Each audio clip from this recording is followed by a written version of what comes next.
This is a Rhogenesis Source Reading. Public domain ancient and sacred texts read chapter by chapter as source material for later motif mapping and interpretation. Today's reading is from the Arabian Nights Entertainments, H. J. Ford, Andrew Lang, 1898. The Story of the Young King of the Black Isles. You must know, sire, that my father was Mahmud, the king of this country, the Black Isles, so called from the 4 little mountains which were once islands, while the capital was the place where now the great lake lies. My story will tell you how these changes came about. My father died when he was 66, and I succeeded him. I married my cousin, whom I loved tenderly, and I thought she loved me too.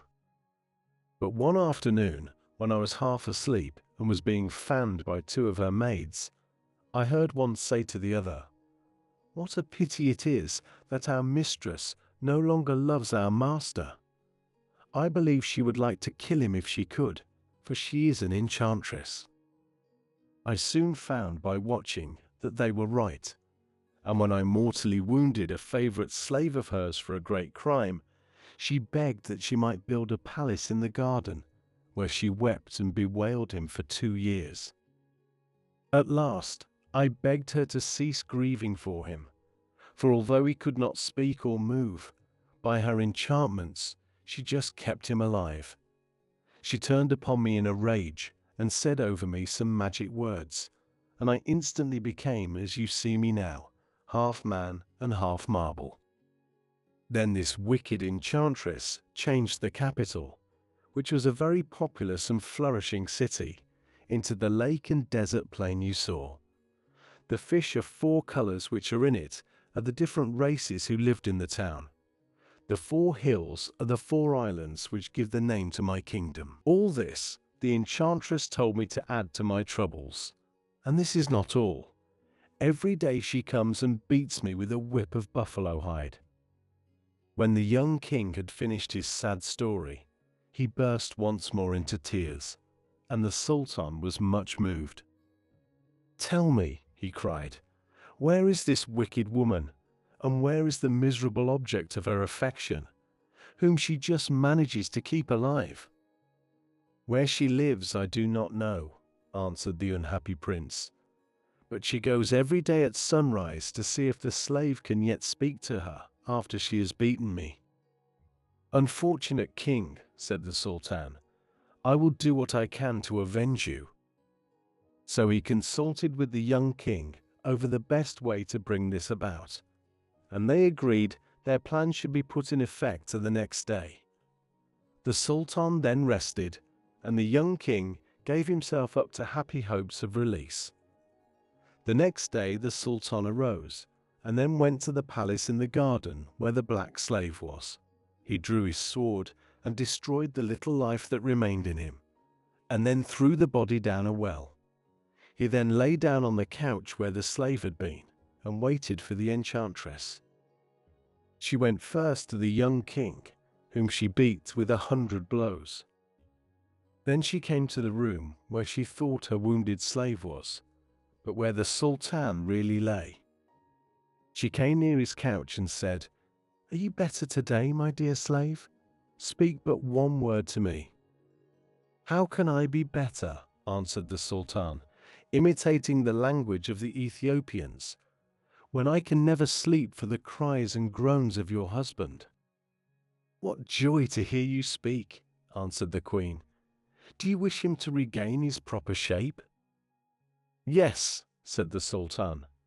"Hasten to set him at liberty, so that I may no longer hear his cries." The queen at once went out and took a cup of water, and said over it some words that made it boil as if it were on the fire. Then she threw it over the prince, who at once regained his own form. He was filled with joy, but the enchantress said, "Hasten away from this place and never come back lest I kill you." So he hid himself to see the end of the Sultan's plan.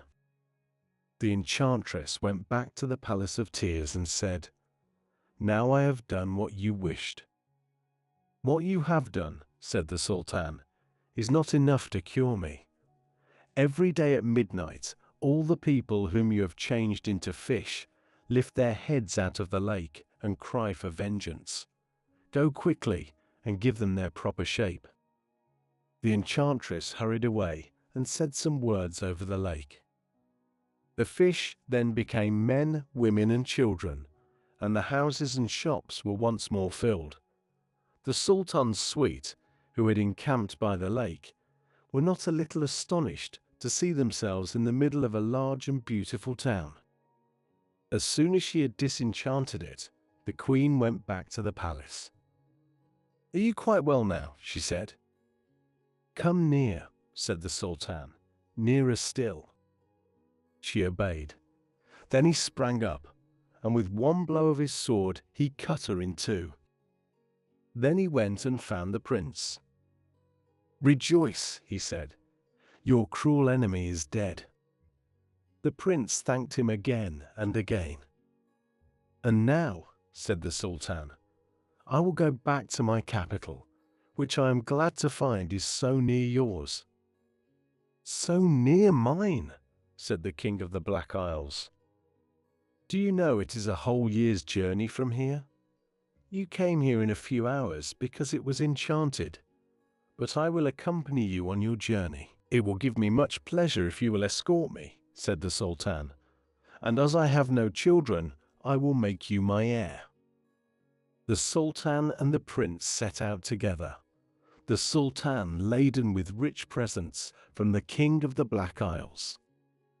The day after he reached his capital, the Sultan assembled his court and told them all that had befallen him, and told them how he intended to adopt the young king as his heir.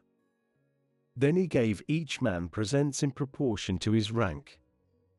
As for the fisherman, as he was the first cause of the deliverance of the young prince, the Sultan gave him much money, and made him and his family happy for the rest of their days. This reading now enters the Rhogenesis Source archive. Later, we will return to it to trace its motifs, symbols, and recurring questions across other traditions. For now, the source has spoken. The source returns first. Meaning follows. Thank you for listening. If something in this reading stayed with you, a motif, a symbol, or a question, feel free to share it in the comments. And if this reading resonated, leaving a like helps signal what is worth continuing to explore. If you're interested in public domain ancient and sacred texts, you can subscribe to follow future readings, released chapter by chapter.